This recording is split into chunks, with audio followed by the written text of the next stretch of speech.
83페이지 동그라미 안에 1번 다윗의 피신생활 26장, 27장인데 26장에서 26장 1절로 5절은 사울이 소식을 듣고 다윗을 찾아 십황무지로 내려갑니다. 이 악신이 자꾸 사람을 바꿔놓죠. 그렇게 다윗에게 이야기할 때는 다시는 안 그럴 것 같았는데 다시 사울이 또 악심이 발동을 합니다. 1절 10사람이 10이라고 하는 지역의 사람이 기브아에 와서 사울에게 이르러 가로되 다윗이 광야 앞 하길라 산에 숨지 아니하였나이까. 하길라 산이라고 하는 곳에 다윗이 숨어 있습니다 라고 정보를 제공합니다. 그러자 2절 사울이 일어나 십황무지에서 다윗을 찾으려고 이스라엘에서 택한 사람 3,000과 함께 십황무지로 내려가서 광야 앞 하길라 산 길가에 진친이라. 다윗이 황무지에 있더니 사울이 자기를 따라 황무지로 들어옴을 깨닫고 이에 탐정을 보내어 사울이 과연 이런 줄 알고 일어나 사울의 진친 곳에 이르러 사울과 내레의 아들 군대장관 아브네로 이완하는 것을 본즉 사울이 진 가운데 누웠고 백성은 그를 불러 진쳤더라. 이제 다윗이 이제 자기를 따르는 600여 명과 함께 황무지에 머물러 있었는데 그 정보가 사울에게 들어가요.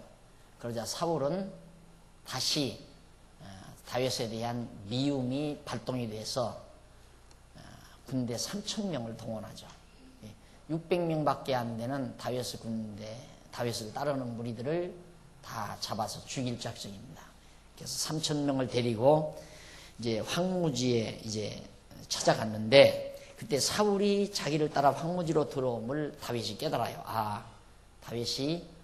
사울이 이제 다윗을 죽이려고 3,000명 데리고 이 황무지로 들어갔구나 하고 이에 이제 다윗이 탐정을 보냅니다. 탐정을 보내서 사울이 과연 이런 줄 알고 일어나 사울이 진친 곳에 가봤어요. 사울이 어디에 진을 치고 있나 하면서 이렇게 가보니까 진 가운데 사울은 누워있어요. 피곤하니까.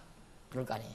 누워있고 많은 이제 무리들은 이렇게 빙둘러 진을 치고 있는 모습을 다윗이 보게 됩니다. 그런데 6절로 12절 보면 84페이지 6절로 12절 보면 진중에서 잠든 사울을 다윗이 죽이지 않고 또 살려줍니다. 이에 다윗이 햇사람 아히멜렉과 수르야의 아들 요아브 아부 아비새에게 물어가로되 누가 나로 더불어 진에 내려가서 사울에게 이르겠느냐. 아비새가 가로되 내가 함께 가겠나이다. 다윗과 아비새가 밤에 그 백성에게 나아가본즉 사울이 진 가운데 누워 자고 창은 머리 곁 땅에 꽂혔고 아브넬과 백성들은 그를 둘러 누웠는지라. 아비새가 다윗에게 이르되 하나님이 오늘날 당신의 원수를 당신의 손에 붙이었나이다. 그러므로 청하오니 나로 창으로 그를 찔러서 단번에 땅에 꽂게 하소서. 내가 그를 2번 찌를 것이 없으리이다. 다윗이 이제 사울 무리들이 어디에 있다는 걸 깨닫고는 다윗이 물어봤어요. 누가 나하고 오늘 이 밤에 한번 다윗의 진중에 같이 갈 자가 없느냐. 그러니까 요압이라는 요압의 아우 아비새라고 하는 사람이 이제 말하기를 아비새가 말하기를 내가 가겠습니다. 같이 가겠습니다. 그래서 아비새라는 사람하고 다윗하고 둘이서 이제 진중에 사울의 진중에 가본 거예요. 가서 이렇게 보니까 밤이기 때문에 다윗은 그 진 가운데서 깊이 잠들어 있고 그 나머지 군전들도 다 잠을 자고 있단 말입니다. 그런데 사울의 머리맡에 사울의 그 큰 창이 옆에 딱 꽂혀 있고 그걸 이제 아비새하고 다윗하고 그걸 보게 됩니다. 그러자 다윗과 함께 동행한 그 아비새가 다윗에게 하는 말이, 주인이여, 하나님이 오늘 당신에게 또 찬스를 줬습니다. 지금 말씀만 하시면 내가 가서 저 진중에 들어가서 곁에 꽂아 있는 창을 빼가지고 한 번이면 됩니다. 내가 명중시킬 수 있습니다. 한 번 이 말을 명중시킬 수 있으니까 2번 찌를 것 없이 깨끗이 끝납니다. 명하십시오. 요청을 했어요. 그러니까 9절, 다윗이 아비새에게 이르되 죽이지 말라. 누구든지 손을 들어 여호와의 기름 부음을 받은 자를 치면 죄가 없겠느냐. 어쨌든 사울도 가짜지만은 기름 부음 받아서 왕이 된 자라 이 말이죠. 그러니까 그를 죽이면 어찌 죄가 안 되겠느냐 이 말이에요. 기름 부은 자를 손으로 죽이면 절대 죽이지 말라. 10절, 또 가로되 여호와께서 사시거니와 여호와께서 그를 치시리니 혹 죽을 날이 이르거나 혹 전장에 들어가서 망하리라. 다윗의 믿음이 대단하죠. 또 가로되 여호와께서 지금 살아계시다. 여호와께서 죽은 게 아니고 여호와 하나님 살아계시니까 여호와께서 그를 치신다. 사울을 치시리니 혹 죽을 날이 이르거나 혹 전장에 들어가서 망하리라. 이렇게 죽을지 저렇게 죽을지는 모르지만 사울이 틀림없이 죽는다. 그런데 무엇 때문에 우리가 죽이느냐 이 말이죠. 여호와께서 죽일 것인데 죽이지 말라. 이 정도 다윗이 믿음이 강하잖아요. 그래서 내가 손을 들어 여호와의 기름 부음 받은 자를 치는 것을 여호와께서 금하시나니 너는 그의 머리 곁에 있는 창과 물병만 가지고 가자. 또 증거물을 가지고 가야잖아요. 그래서 창하고 사울이 가지고 다니던 물병하고 그 둘을 가지고 나왔어요. 다윗이 사울의 머리 곁에서 창과 물병을 가지고 떠나가되 깨든지 이를 보든지 알든지 하는 사람이 없었으니 이는 여호와께서 그들로 깊이 잠들게 하셨으므로 그들이 다 잠이 들었더라.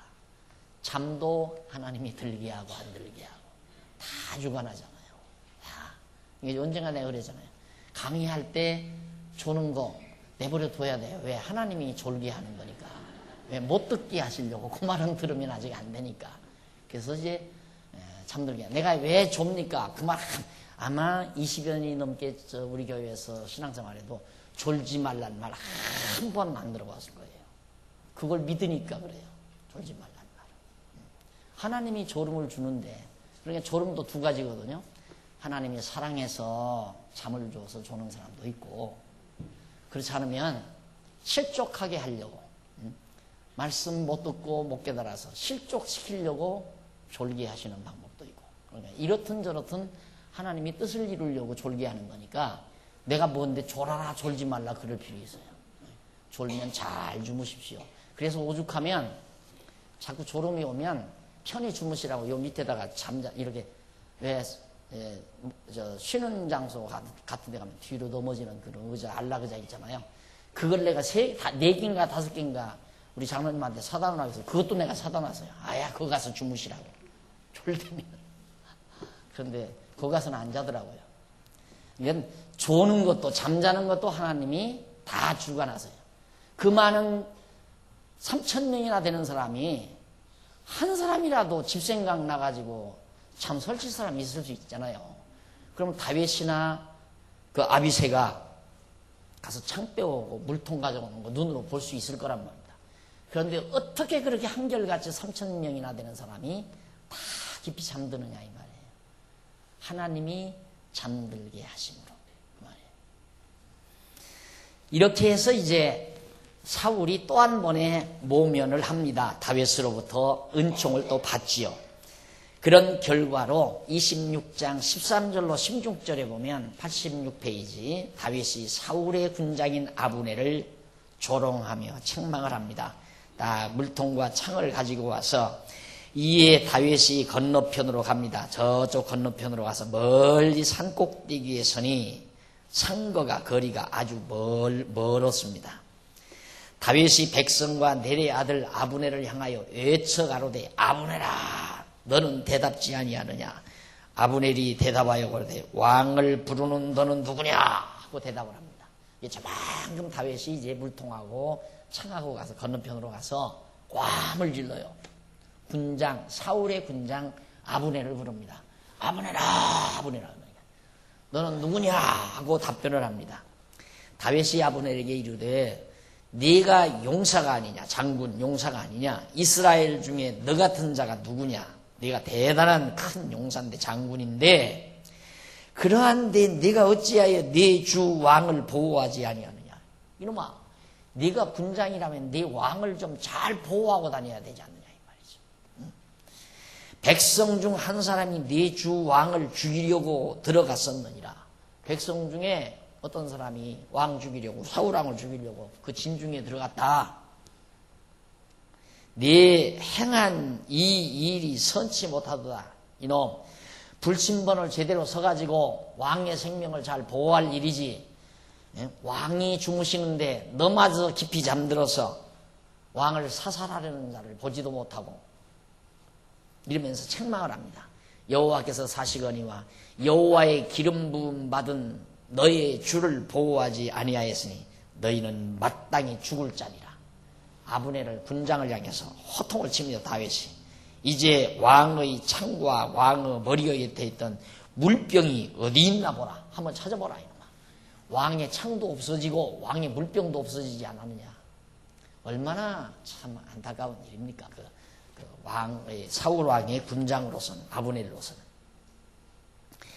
자, 이렇게 다윗이 아브넬을 향해서, 사울 왕의 군장 아브넬을 향해서 호통을 치면서 다윗이 사울에게 너그러이 용납하여 줄 것을 또 간청을 합니다.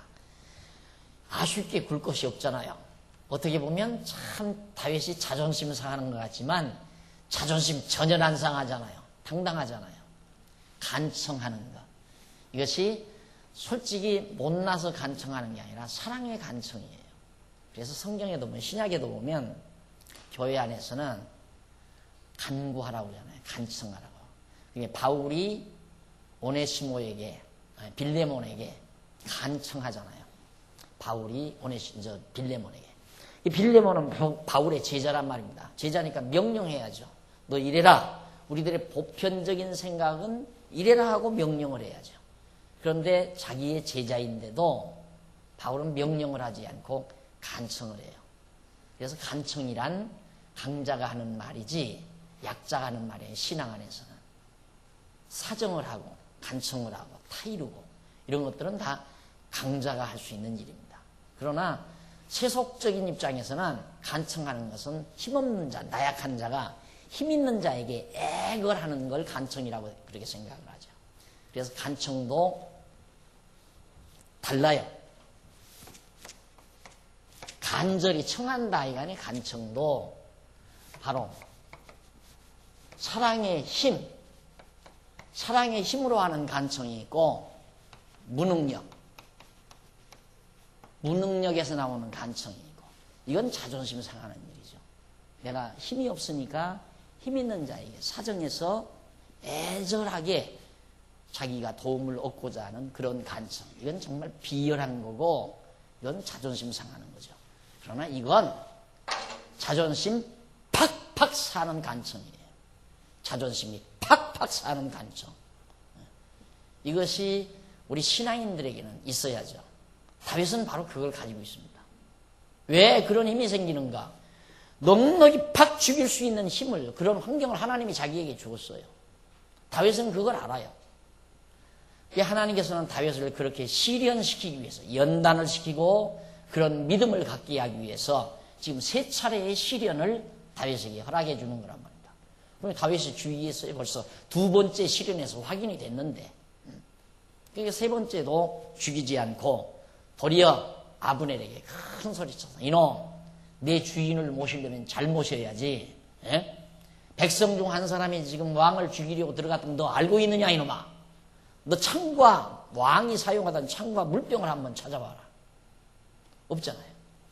다윗이 그 다음 이제 사울을 향해서 간청을 합니다. 너그러이 용납하라고.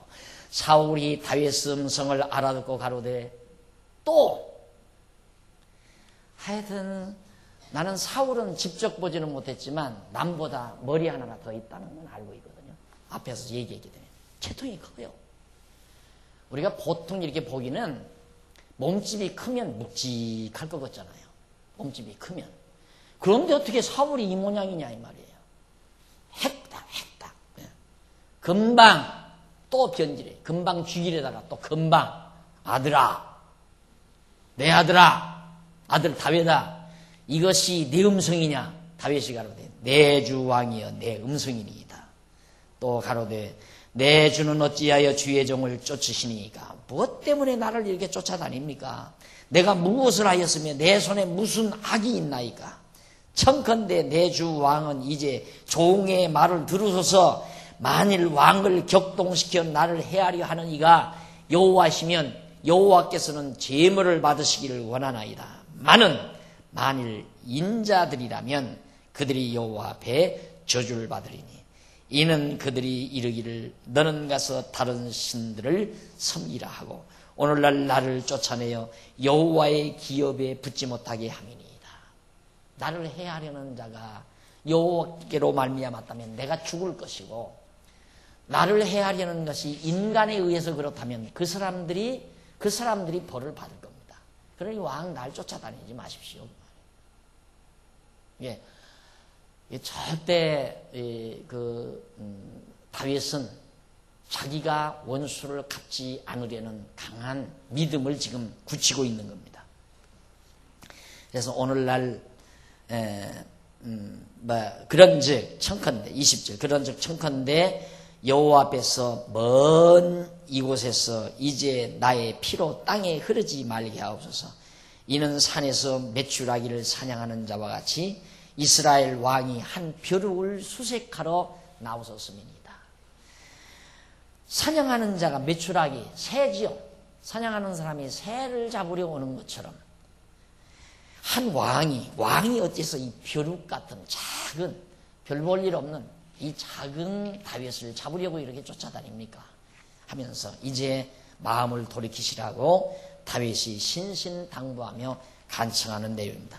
이 간청이 바로 무능해서 간청하는 게 아니잖아요. 얼마든지 죽일 수 있었잖아요. 얼마든지. 지난번에도 죽일 수 있었고 이번도 죽일 수 있었다 이 말입니다. 이건 무능력한 상태에서 간청이 아니라 바로 사울에 대한 측은한 불쌍함을 동반하는 그런 사랑의 힘으로부터 나오는 간청, 강한 힘. 하나님이 나와 함께 하시고 내 생명을 하나님이 보호하시고 지키신다는 이 확신한 믿음으로부터 나오는 힘에 의해서 나오는 사랑. 저 사랑의 힘으로 다윗이 사울에게 간청하는 내용입니다. 그 간청은 힘이 있죠. 사랑의 간청은 힘이 있습니다. 그래서 사울이 간청을 듣고 뉘우치며 다윗을 향하여 축복을 합니다. 그래서 제가 그런 얘기를 하죠. 자녀 교육을 하는 데 있어서 부모가 절대 자녀에게 분풀이해서는 안 된다. 어려서도 그러잖아요. 어려서도 애기 이제 젖 먹고 이렇게 지나는데 걔 아무것도 모르는 거죠. 근데 젖을 먹이고 이렇게 아이를 기르는데 남편이 지금 사업이 안 돌아가니까 머리가 신경이 날카로워가지고 당신 살림을 어떻게 하는 거야? 한마디 하고 나간다 이거예요. 이래 놓으면 그날은 그 젖먹이 애기 볼기가 새파랗게 멍드는 거야. 그릇만 두들겨 패가지고. 그러면 그 아이는 망나니가 되는 거예요. 망나니. 어렸을 때도 그런데 이놈이 눈치 다 챌 때 3살, 4살, 5살 한참 예민할 때 감정풀이를 자녀들에게 하는 경우 많잖아요. 부모님들이 감정풀이. 당신 속상한데 왜 애기한테 날카롭게? 아이가 장난감 가지고 노는 거 당연하잖아요. 장난감 가지고 놀다가 방 어지러우는 거 당연하고. 그런데 공연히 당신 속상하니까, 엄마가 속상하니까 이거 다 어지러워놨다고 가서 귓밤 한 번 딱 붙이고 지나가. 다 쫙! 이거 제대로 갔더라! 이런 속에서 자라나는 아이가 문제아가 안 되면 그게 문제죠. 문제아가 되게 돼 있는 거예요. 그래서 아이를 책망하는 것도 사랑하는 힘이 있으면 책망하고 사랑의 힘이 없으면 책망하지 말라. 아이가 아버지가 어머니가 나를 사랑해서 이 책망을 한다고 느낌을 주고 책망을 하거나 매를 대거나 이래야지, 사랑하는 힘이 없이 자기 화풀이로 자녀들을 갖다가 하면 이거나 똑같은 거죠. 그래서 자녀를 책망하는 것도 사랑의 힘 없이 안 되는데, 교회에서도 마찬가지죠. 앞선 자가 어린 자들을 지도할 때 사랑하는 힘 없이 뭐 잘못하니까 그걸 마치 자기가 무슨 큰 힘이나 가지고 있는 것처럼, 자기가 높은 벼슬이나 가지고 있는 것처럼 야단치고, 막 군대에서 상사가 하급 군인에게 막 명령하고 그러듯이 말이 안 되는 거죠. 누가 그 말 듣고 살 사람이 누가 있어요? 아무도 없어요. 그래서 교회 지도자도, 교회 앞선 자들도 사랑의 힘이 있으면 어린 성도들을 10번도 설득시킬 수 있습니다. 이해시키고 설득시키고 간청하면서, 사정하고 간청하고. 힘없어서 사정하고 간청하는 게 아니라 사랑하기 때문에 간청하는 거예요. 이 설득력이 있다. 바로 다윗이 지금 사울에게 설득력을 발휘하고 있잖아요. 그 강한 사울이 설득당하잖아요. 왜? 뭐에? 다윗은 사랑의 힘에 설득당하는 거예요. 사울이 가로되 내가 범죄하였도다. 내 아들 다윗아 돌아오라. 네가 오늘 내 생명을 귀중히 여겼은즉 내가 다시는 너를 해하려 하지 아니하리라. 내가 어리석은 일을 하였으니 대단히 잘못되었도다. 얼마나 정말 완전히 그 거창한 사울을 말 몇 마디로 다윗이 설득시키는 이 힘, 믿음을 배경으로 한 사랑의 힘이죠. 이 힘이 사울을 설득하는 설득력을 발휘하게 됩니다. 그래서 22절 다윗이 대답하여 가로되 왕은 창을 보소서. 내 손에 들려있는 당신의 창, 한 소년을 보내어 가져가게 하소서. 당신께서 당신 거니까, 내 손에 있는 이 창이 당신 것이니까 그 군인 중에 소년 중에 하나 보내가지고 가지고 가십시오.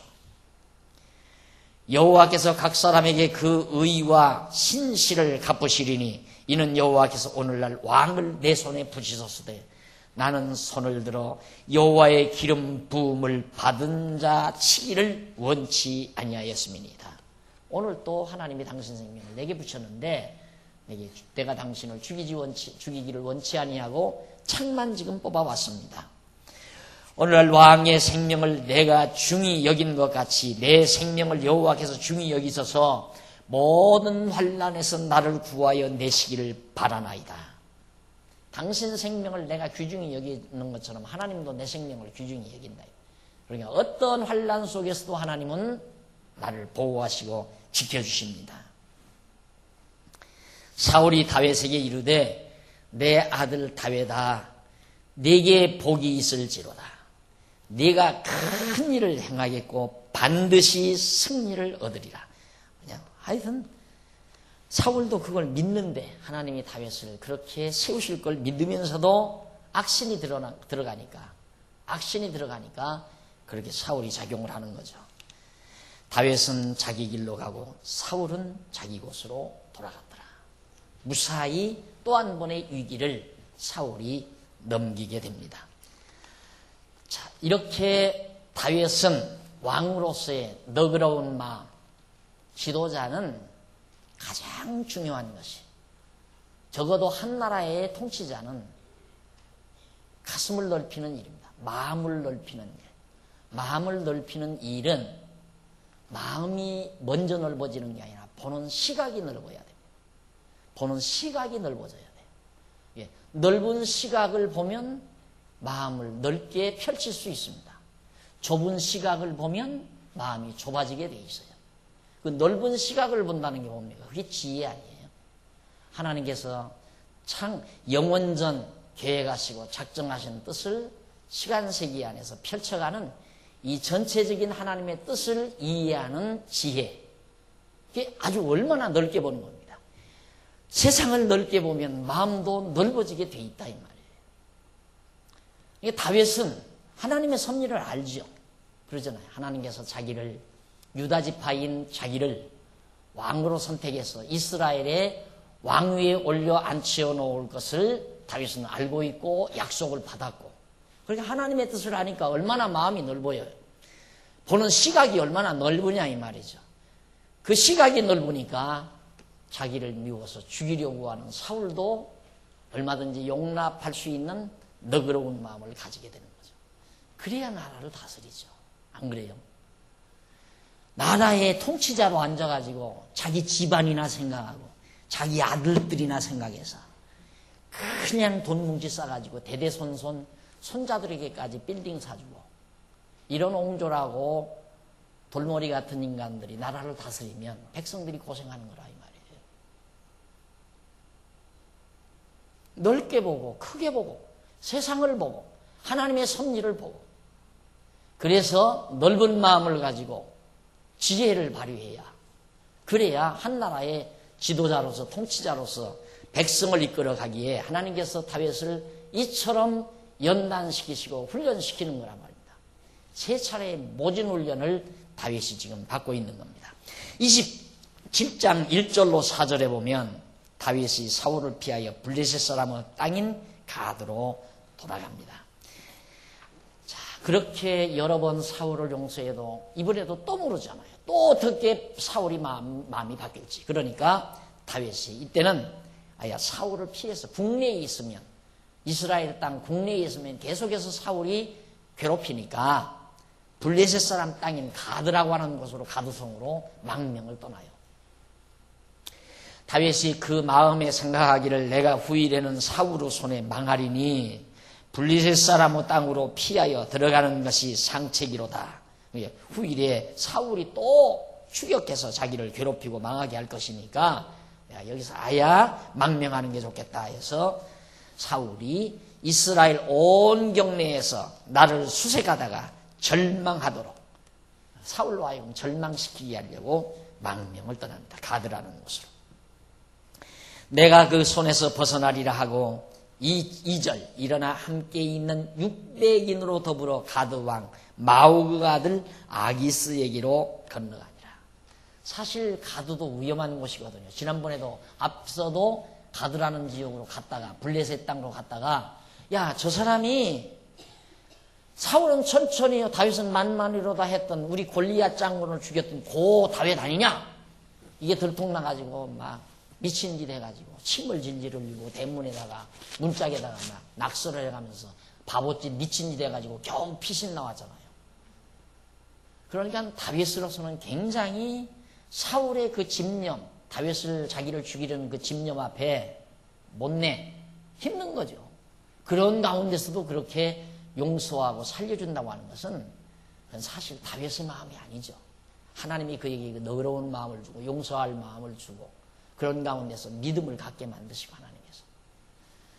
그래가지고 결국 블레셋 가드로 가게 됩니다. 3절 다윗과 그의 사람들이 각기 가족을 거느리고 가드에서 아기스와 동거하였는데 다윗이 그 두 아내 이스라엘의 여자 아히노암과 나바르 아내 되었던 갈멜 여자 아비가일과 함께 두 아내를 데리고 간 거예요. 4절 다윗이 가드에 도망한 것을 혹이 사울에게 고하며 사울이 다시는 그를 수색하지 아니하였더라. 그래서 다윗이 이제는 블레셋 땅으로 망명 갔단다 하는 정보를 입수하고 나서야 사울이 마음이 놓이는 거예요. 그래서 사울이 그 뒤로는 다윗을 뒤쫓지 않았다는 얘기입니다. 그 다음 5절로 7절 27장 5절로 7절에 보면 가드 왕이 다윗에게 시글락을 주어서 거주하도록 합니다.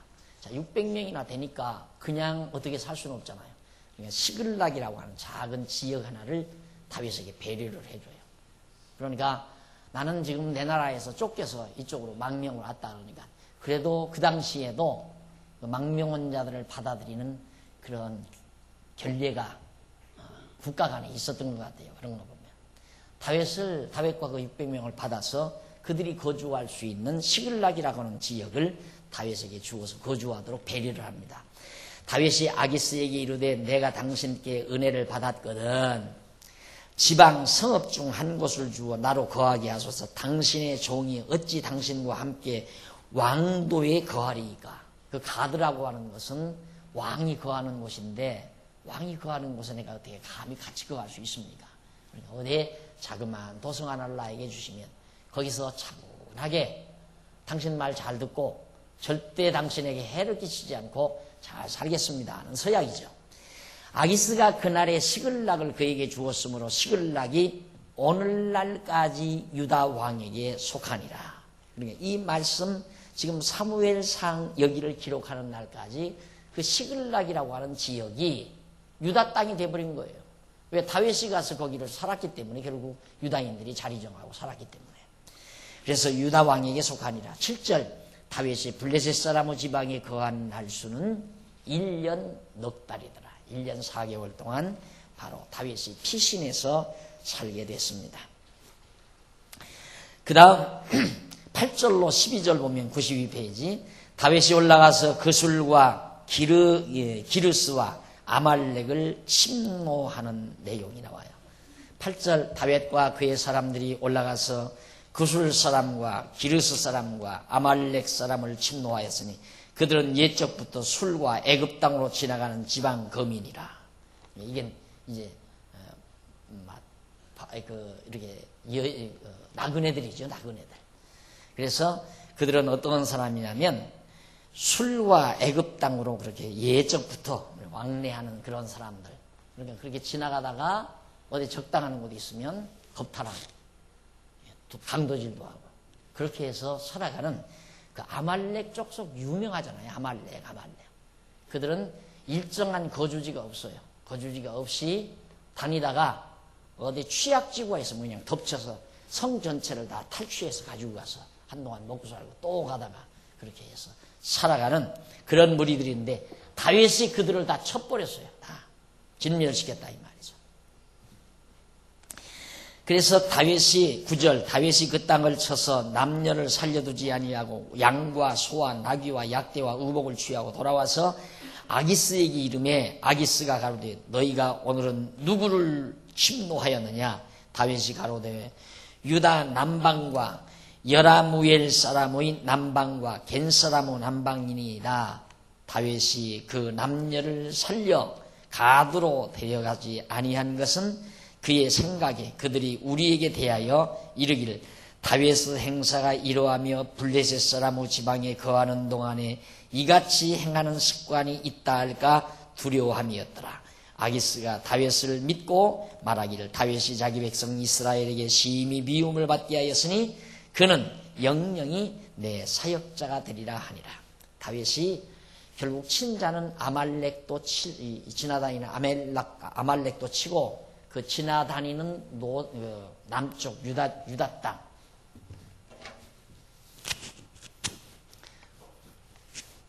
이번 이제 이렇게 지나다니는데 유다 땅이 이제 이렇게 있잖아요. 블레셋은 이렇게 있고 유다 땅이 이제 이렇게 있는데 요 남쪽을 가드라는 거예요. 남쪽을 쳤다 이 말이죠.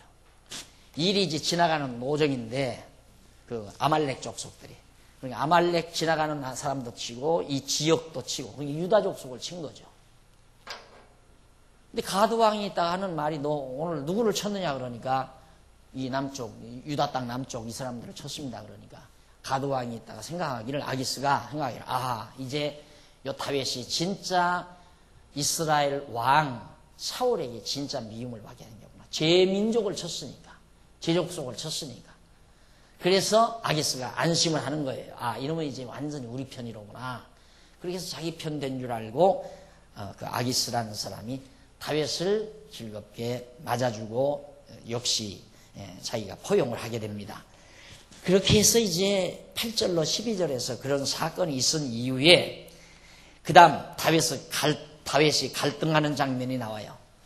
94페이지 제위에 동그라미 안에 이번에 보면 그 정도 이제 블레셋 땅에서 융화를 하면서 가드왕하고 잘 친화를 누리면서 이제 잘 살아가는데 갈등을 겪을 수밖에 없는 상황이 부딪혀 옵니다. 그 갈등은 어떤 갈등이었느냐면 1절로 2절에 보면 블레셋이 이스라엘을 침공할 때 아기스가 유혹을 합니다. 자, 이 블레셋이 이스라엘 땅 이게 다 이스라엘 땅이라고 합니다. 사울이 이때 사울이 이 지역을 다 이제 지배하고 있었는데 블레셋이 이스라엘을 쳐요. 공격을 해요. 그러면 이 블레셋 땅에 살고 있는 다윗이 자, 블레셋 사람 편을 들어야 되는지 아니면 자기 동족 편에 들어야 되는지 이게 얼마나 큰 갈등이 되겠습니까? 과거 우리가 6.25 동란 시절에 중국에서 중공군들이 막 밀려왔다고 그러잖아요. 그때 들어온 중공군들이 대부분 다 이 대한민국, 우리나라에서 다 만주로, 중국 땅으로 그렇게 가서 정말 땅개간에서 먹고 살던 그 불쌍한 내 동족들, 그 사람들을 다 보냈다고 그러잖아요. 그때 안 죽였으면 남북 다 합치면 아마 지금 1억 인구는 좋게 될 거예요. 우리가 우리 동족 다 죽인 거죠. 우리가. 그래서 불쌍하고 처절한 민족이라는 우리 스스로가. 자, 그래서 이때도 다윗도 이제 그 갈등에 놓여 있는 거예요. 내가 블레셋 사람의 편을 들어서 저 전쟁에 나가야 되는지 아니면 이스라엘 편을 위해서라도 내가 총뿌리를 바꿔잡아야 되는지 그런 갈등에 빠지게 됐습니다. 그런데 아기스가 이 가드왕 아기스가 자꾸 또 다윗을 유혹을 해요. 야, 너 우리하고 힘을 모아서 이스라엘을 치자. 너를 미워하는 사울 왕을 치러 들어가자 이 말이에요. 너와 네 사람들이 그래서 그때 블레셋 사람이 이스라엘을 쳐서 싸우려고 군대를 모집한지라 아기스가 다윗에게 이르되 너는 밝히 알라 너와 네 사람들이 나와 한 가지로 나가서 군대에 참가할 것이니라. 다윗이 아기스에게 이르되 그러면 당신이 종에 행할 바를 아시리이다. 아기스가 다윗에게 이르되 그러면 내가 너로 영영이 내 머리 지키는 자를 삼으리라 하니라. 너 이번에 나와 함께 아기스 왕 가드왕이 유혹을 해요. 너 나와 함께 이번에 가서 전쟁에 참여하고 승리를 거두고 돌아오면 너는 나를 지키는 2인자가 되게 하겠다. 내 머리 지키는 자. 가장 내가 너를 신복부하로 삼아주겠다 이 말이죠. 다윗은 사울에게 가도 2인자고 아기스에게 가도 2인자예요. 이제 전쟁에서 이기면 아기스에게 총애를 받게 돼 있고 사울에게 총애를 받으면서 그동안 있었다가 지금 사울에게 미움받은 거 아니에요. 여기에서 다윗의 갈등은 심각해집니다. 3절로 7절 사울이 죽어 장사되매 사무엘이 죽어 장사되매 사울이 신접한 여인을 찾게 되죠. 자, 블레셋이 치러 들어가니까 이미 사무엘은 죽었잖아요. 선지자 사무엘이 죽었는데 사무엘이 죽었으므로 온 이스라엘이 그를 애곡하며 그의 본성 라마에 장사하였고 사울은 신접한 자와 박수를 그 땅에서 쫓아내었더라. 사울이 다 신접한 자 박수 다 땅에 쫓아냈어요. 블레셋 사람이 모여 수렙에 이르러 진침해 사울이 온 이스라엘을 모아 길보아에 진쳤더니 사울이 블레셋 사람 군대를 보고 두려워서 그 마음이 크게 떨린지라. 블레셋은 쳐들어왔지. 선지자는 하나님의 선지자 사무엘은 죽었지. 그 다음 박수 술객들은 다 없어져 버렸지. 자, 그러니 사울은 답답하지요. 이 전쟁에 나가서 싸워야 될 건지 싸우면 이길 것인지 질 것인지도 궁금하게 되고 답답하다고 합니다. 통치자로서는. 그러니까 사울이 이런 답답한 마음을 안고 사울이 블레셋 사람의 군대를 보고 두려워서 그 마음이 떨렸는데 6절 사울이 여호와께 묻자오되 여호와께서 꿈으로도 우림으로도 선지자로도 그에게 대답지 아니해요. 사울에게 아무런 응답이 없어요. 아무리 사울이 하나님께 물어도 아무런 대답이 없어요. 꿈으로도 안 오고 우림으로도 안 오고 선지자로도 그에게 없고. 근데 거기 이제 그렇게 전혀 대답이 없으니까 얼마나 답답합니까? 너무너무 답답하니까 이제 이 사울이 있다가 그 신하들에게 이르되 나를 위하여 신접한 여인을 찾으라. 내가 그리로 가서 그에게 물으리라. 그 신하들이 그에게 이르되 보소서 엔돌에 신접한 여인이 있나이다. 하도 답답하니까 바로 신을 접한 잡신이죠. 쉽게 말하면 무당이나 같은 거죠. 그런 여자를 불러오라고 해서 결국은 그 여자 엔돌이라고 하는 지역에 살고 있는 신접한 여인을 사울이 소개받게 됩니다. 자, 그런데 그렇게 소개받은 이후에 8절로 14절을 보면 부탁을 받은 신접한 여인이 사무엘을 불러서 올립니다. 사무엘을. 8절 사울이 다른 옷을 입어 변장하고 왕이 창피하니까 평복 다른 옷을 입고 변장을 해서 두 사람과 함께 갈새 그들이 밤에 그 여인에게 신접한 여인에게 갔어요. 사울이 가로되 청하노니 나를 위하여 신접한 술법으로 내가 네게 말하는 사람을 불러 올리라. 너 그 신을 접했으니까 너 술법이 있지 않느냐?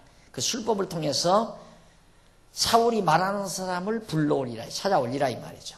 여인이 그에게 이르되 네가 사울로 행한 일 곧 그가 신접한 자의 박수를 이 땅에서 멸절시켰음을 아나니 네가 어찌하여 내 생명에 올무를 놓아 나로 죽게 하려느냐. 그 신접한 여인이 겁이 덜컥 났어요. 왜냐하면 사울이 지금 신접한 자 무당들을 다 축소시키고 다 숙청시키는데 갑자기 자기한테 신접한 여인 자기에게 그걸 올리라고 하니까 자기의 신분이 드러나면 사울에게 죽을 거 아니냐 이 말이죠. 그러니까 당신 나를 위해 죽음으로 몰아넣으려고 하느냐. 나 안 하겠다 이 말이죠. 이게 사울인 줄을 모르는 거예요. 그 부탁하는 자가 사울왕인 줄을. 그러니까 사울이 여호와로 그에게 맹세를 합니다. 가로되 여호와께서 사시거니와 네가 이 일로 벌을 당치 아니하라. 절대 벌을 안 당한다. 여인이 가로되 내가 누구를 내게로 불러올리랴. 사울이 가로되 사무엘을 불러오리라. 여호와로 맹세하니까 믿어줬어요. 아, 그러면 내 신분이 안전하겠다. 그러면 누구를 불러올렸으면 쓰겠소? 그러니까 사무엘을 좀 죽은 사무엘을 좀 불러올려달라. 여인이 사무엘을 보고 큰 소리로 외치며 사울에게 말하여 가로되 당신이 어찌하여 나를 속이셨나이까? 당신이 사울이시니이다. 그때야 신접한 여인이 알아봐요. 당신이 왜 나를 속였습니까? 당신은 사울왕이군요. 신접한 건 사실 아닙니까? 그만큼 용해요. 신접한 무당들도. 왕이 그에게 이르되 두려워 말라. 네가 무엇을 보았느냐? 여인이 사울에게 이르되 내가 신이 땅에서 올라오는 것을 보았나이다. 사울이 그에게 이르되 그 모양이 어떠하냐? 그가 가로되 한 노인이 올라오는데 그가 겉옷을 입었나이다. 사울이 그가 사무엘인 줄 알고 그 얼굴을 땅에 대고 절하니라. 사울은 안 보이죠. 신접한 여인만 보이는데 지금 올라왔습니다. 어떻게 생겼느냐? 노인인데 겉옷을 입었습니다. 겉옷은 이제 선지자들이 입는 옷을 겉옷으로 그렇게 표현합니다. 그러니까 사무엘이구나 하고 사울이 넙죽 절을 했습니다. 여기서 이제 신이 올라왔다 그랬는데 그 신이란 말은 한번 중간에 보십시다. 97페이지 중간에 보면 히브리어 나오죠. 엘로힘이라고 하는데 이는 신들이나 하나님 또는 높은 관리들에게 적용되는 말입니다. 높은 관리에게도 엘로힘이라는 말을 적용을 해요. 그래서 따라서 여기서는 신이라고 하기보다는 높은 관리, 그러니까 겉옷을 입고 나왔으니까 선지자는 그 당시에 높은 관리니까 높은 관리라고 그렇게 번역하는 것이 적절한 번역이라고 생각합니다. 그래서 사무엘이 선지자로서 신이 아니고 높은 관리와 같은 위치였기 때문에 이제 사무엘이 이제 그 신접한 여인에 의해서 이렇게 나타난 거예요. 그래서 그 사실을 말했는데 그에 대해서 우리 한번 밑에서부터 7째 줄 바꾼데 한번 보십시다. 어떻게 하나님의 선지자 사무엘이 신접한 여인에 의해서 올라올 수 있는가, 나타날 수 있는가, 이에 관하여 혹자들이 많은 의문을 가지고 있습니다. 그래서 어떻게 하나님의 선지자 사무엘이 신접한 여인의 부름에 의하여 땅에서 올라올 수가 있겠는가라는 의문이죠. 그래서 혹자들은 진짜 사무엘이라고 말하는 자들도 있기는 하지만 혹자들은 땅에서 올라온 것이 유령이라고 말하는 자들이 있습니다.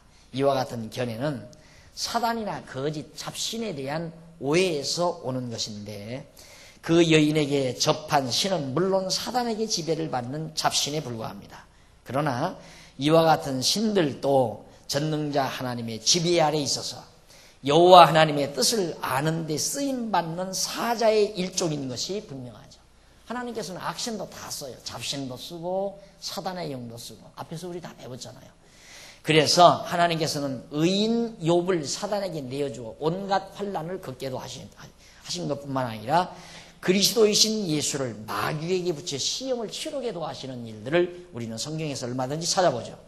그리고 구원 얻지 못한 자들에게 사단의 역사를 따라 거짓 것을 믿게 하시는 데살로니가후서 2장 9절 12절에 나오고, 따라서 신접한 여인의 부름을 듣고 진짜 사무엘이 신령한 모습으로 땅에서 올라온 것이죠.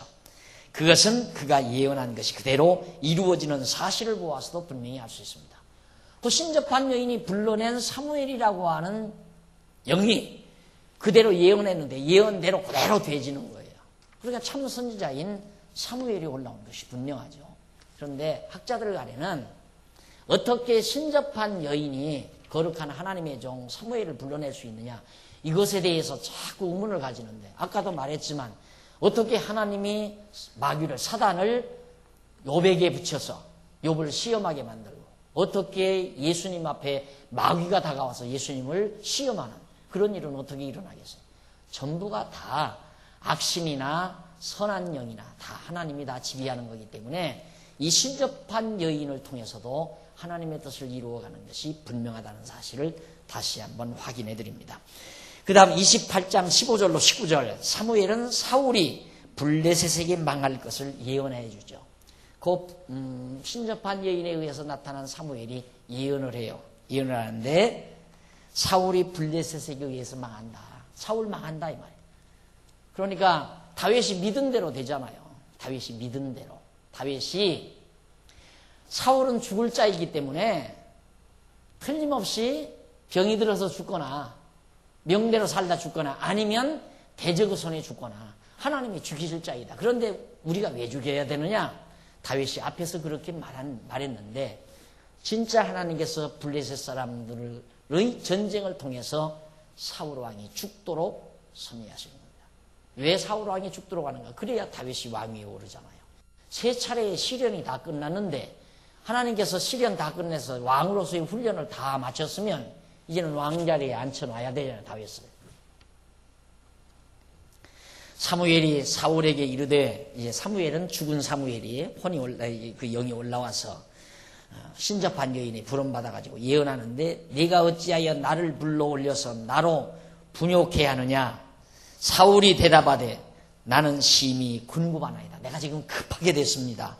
블레셋 사람은 나를 향하여 군대를 일으켰고 하나님은 나를 떠나서 다시는 선지자로도 꿈으로도 내게 대답지 아니하시기로 나의 행한 일을 배우려고 당신을 불러올렸나이다. 행할 일을 배우려고 어떻게 해야 되는지를 배우기 위해서 할 수 없이 세상을 뜬 당신을 불러올릴 수밖에 없었습니다. 16절, 사무엘이 가로되 여호와께서 너를 떠난 네 대적이 되셨거늘 네가 어찌하여 내게 묻느냐? 하나님이 네 대적이 됐다. 그런데 나한테 물을 필요 없다. 17절, 여호와께서 나로 말씀하신 대로 내게 행하사 나라를 내 손에서 떼어 내 이웃 다윗에게 주셨느니라. 이미 나라는 다윗의 손에 넘어갔다 이 말이에요. 블레셋 땅에 거주하면서 망명하고 있는 다윗의 손으로 이스라엘 나라는 다 넘어가 버렸다. 그러니 너는 망한다 이 말이에요. 네가 여호와의 목소리를 순종치 아니하고 그의 진노를 아말렉에게 쏟지 아니하였으므로 여호와께서 오늘날 이 일을 내게 행하셨고 여호와께서 이스라엘을 너와 함께 블레셋 사람의 손에 붙이시리니 내일 너와 네 아들이 나와 함께 있으리라. 너와 네 아들이 나와 함께 있으리라. 사무엘이 지금 죽었잖아요. 그러면 네 아들과 너는 죽는다. 내일 죽는다 이 말이에요. 내일. 여호와께서 또 이스라엘 군대를 블레셋 사람의 손에 붙이시리라. 정확하게 불러올린 사무엘이 사울에게 장차 되어질 일, 블레셋에게 이스라엘이 망하고 사울의 아들과 사울이 죽고 군대들은 다 블레셋의 손에 사람의 손에 붙임을 당하게 될 것을 정확하게 밝혀 주었습니다. 자, 거기 궁급하게 됐다. 궁급이란 말, 급하게 됐다는 얘기인데, 그 밑에 보면 자르란 말이 나와요. 그게 궁급하나이다라는 말인데, 이는 괴로움 또는 괴롭히는 이라는, 내가 심히 지금 괴로워서 급하게 됐습니다. 네. 괴롭다 이 말이에요. 내가 고통스러워서 당신에게 지금 이렇게 물으러 왔습니다 하는 말씀이죠.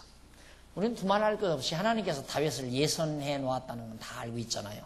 그래서 그 밑에 99페이지 28장 20절로 25절 그 우쪽으로 다섯째 줄 중간에 보시면 거기 나오잖아요. 사울은 유다 지파가 아니고 베냐민 지파입니다.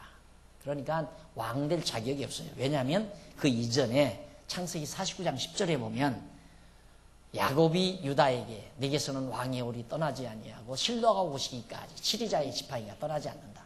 유다 지파에서 계속해서 왕이 나오게 될 것을 이미 창세기 49장에서 야곱 때에 벌써 예언을 해놨고, 또 뿐만 아니라 사울은 그런데 사울은 유다 지파가 아니란 말이죠. 그러니까 사울 왕가는 망하게 돼 있어요. 사울 왕가는 지속이 안 된다 이 말입니다.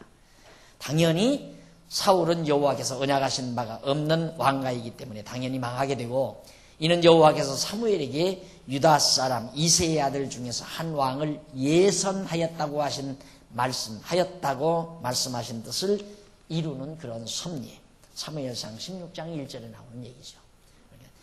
이새의 아들 중에서 다윗을 미리 선정해 놨잖아요. 이스라엘 왕으로. 왜? 야곱을 통해서 예언한 말씀, 언약하신 말씀을 이루기 위해서. 20절로 25절로 보십시다. 사울 왕이 예고를 듣고 두려워 음식을 먹고 일어나 갑니다.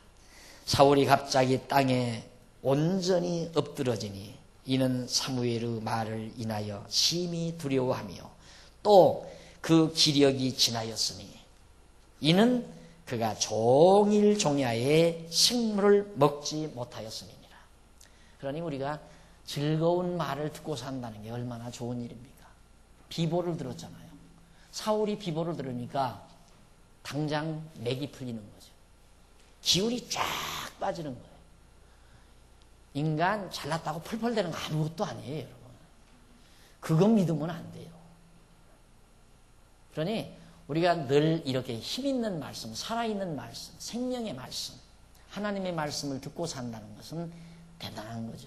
대단한 거. 오늘 어느 목사님이 신방을 간대요. 어느 병원에. 그래서 다 목사님이 기도를 안 해서 다 그런 거야. 내가 그랬는데 목사님들, 장로님들이 기도를 안 하니까 교인들이 자꾸 병원에 간다고 내가 그랬는데, 그 말은 무엇과 같았냐면 교인들이 이렇게 생명의 말씀, 힘있는 말씀 들으면 힘이 솟는 말씀을 듣고 살면 병이 왜 나겠어요? 안 그래요? 근데 사람들은 그건 별로 안 중하더라고요. 병 난 것을 가서 손을 얹고 기도해 주어서 난 건 고맙다고 계란말이라도 하나 해주는데, 이렇게 큰 좋은 말씀 듣게 해서 병 안 나게 한 건 하나도 고마운 거 없어. 그래서 연복기 그냥 다 지나가잖아요. 고마운 마음 하나도 없으니까. 대단한 거예요, 여러분. 우리가 즐거운 말을 늘 듣고 산다는 거. 사울이 그렇게 잘난 척 하지만은 사무엘에게서 한마디 딱 듣고 나니까 그만 맥이 딱 풀려가지고 기진맥진해버리니 기력이 지나였으니, 왜냐하면 그가 종일 종야에 식물을 먹지 못하였습니다. 두려워 떨리니까 밥도 안 먹히고 기진맥진해지고, 그 여인이 사울에게 이르러 그 심히 고통함을 보고 그에게 이르되, 여종이 왕의 말씀을 듣고 나의 생명을 아끼지 아니하고 왕이 내게 이르신 말씀을 청종하여 싸우니, 그런즉 청컨대 이제 여종의 말을 들으사 나로 왕의 앞에 한 조각 떡을 드리게 하시고 왕은 잡수시고 길 가실 때에 기력을 얻으소서. 좀 정신 좀 차리고, 그러다가 이대로 자기 앞에서 죽게 생겼으니까 내일 죽어야 되는데 지금 죽으면 안 되잖아요. 하나님께서 내일 너 죽는다 그랬는데 그대로 놔두면 내일 죽는단 말입니다. 그러니까 이 여인이 기력 찾고 음식 먹고 좀 기력을 찾고 가십시오. 가서 내일 죽으십시오. 그 말이에요. 23절 사울이 거절하여 가로되 내가 먹지 아니하겠노라. 그 신하들과 여인이 강권함에 그 말을 듣고 땅에서 일어나 침상에 앉으니라. 여인이 집에 살진 송아지가 있으므로 그것을 급히 잡고 가루를 취하여 뭉쳐 무교병을 만들고 구워서 사울 앞에 와 그 신하들 앞에 드리니 그들이 먹고 일어나서 그 밤에 가니라. 밤에 가니까 이제 내일이면 죽는 날이거든요. 그냥 그 여자가 신접한 여인이 내일 죽을 사람 뭐로 대접해? 나 같으면 대접 안 해. 아깝게 송아지 한 마리를 왜 잡아 대접해? 내일 죽는데 하나님께서 벌레래 내일 죽을 사람인데. 그런데 왜 신접한 여인에게 이렇게 대접할 마음이 자꾸 생기는가? 아까도 말했지만 내일 죽어야 돼요. 사울은 오늘 죽으면 안 되죠. 오늘 죽어버리면 사무엘의 예언이 어긋나잖아요. 그래서 강권해서 먹여가지고 음식 좀 먹으니까 기력이 좀 소생해서 그 밤에 돌아갔다. 자, 그래서 29장 1절로 5절 접어가 들어가면 블레셋 방백들은 다윗이 싸움에 나가는 것을 거절합니다. 그런 사건이 사울왕과 신접한 여인 사이에 그런 사건이 있는 가운데 29장 1절 5절에 보면 1절 블레셋 사람들은 그 모든 군대를 아벡에 모았고 아벡이라고 하는 지역에 모았고 이스라엘 사람들은 이스르엘 있는 샘 곁에 진을 쳤더라. 사울의 군대와 블레셋 사람의 군대가 딱 맞서서 이제 대진을 쳤습니다. 블레셋 사람이 장관들을 수백씩 수천씩 영솔하여 나가고 다윗과 그의 사람들은 아기스와 함께 그 뒤에서 나가더니 다윗도 나가라니까 어쩔 수 없잖아요. 다윗도 자 여기서 블레셋과 합력해서 전쟁에 나가야 되느냐 안 나가야 되느냐 심한 갈등 속에 다윗이 있는데 아기스 왕이 나가자. 너 이번에 나가서 전쟁에 승리하면 내가 너 2인자 내 가장 총애받는 신하로 내가 여기 군림해 주겠다. 다윗이 안 나갈 수가 없죠. 블레셋 군대들이 나가는 중에 다윗도 자기 군대들을 데리고 같이 이제 자기 동족과 더불어 싸우러 가는 거예요. 비참하죠, 다윗이. 그때 한번 믿음을 더 발휘해야지. 믿음 말, 나 안 간다. 죽일 테면 죽여라. 이러고 한번 나와줬으면 내 마음이 속 시원하겠는데 다윗도 인간이에요. 나도 아마 그 자리에 갖다 놓으면 그럴 수밖에 없을 거예요. 어떻게 될까 궁금하죠? 조금만 더 보십시다. 어떻게 되나. 이 다음에 와서 보자고 하려고 해야 되겠더니 시간이 조금 남았네. 안 남았네요. 다 됐네요, 시간. 다음에 와서 들으시죠. 네? 기도하십시다. 자비로우신 하나님 아버지, 살아계셔서 일거수일투족 모든 것을 주관하시고 다스리시며 섭리하시는 하나님의 놀라운 능력을 저희들이 재확인했습니다. 그런 하나님을 다윗은 믿고 너그러운 마음을 가질 수 있었고 자기를 죽이려는 원수를 사랑할 수 있는 여유가 있었습니다. 하나님 아버지, 오늘 우리도 정말 살아계신 하나님 아버지 믿고 의지하면서 당당하게 살 수 있는 지혜를 허락해 주시옵소서. 세상이 험난합니다. 우리를 대적하는 대적자들이 많이 있습니다. 그래서 우리는 고통스러울 때가 있습니다. 두려워하지 말게 하시고 하나님의 택한 백성이라고 하는 긍지와 믿음을 가지고 어떤 경우에도 치졸해지지 말고 당당하게 세상을 이기며 사는 귀한 종들 되게 해 주시옵소서. 오늘 또 연보에 동참한 귀한 종들 손길 붙드시고 선한 일에 우리의 뜻과 생각을 함께 할 수 있도록 역사해 주시옵소서. 예수님 이름으로 기도드립니다. 아멘.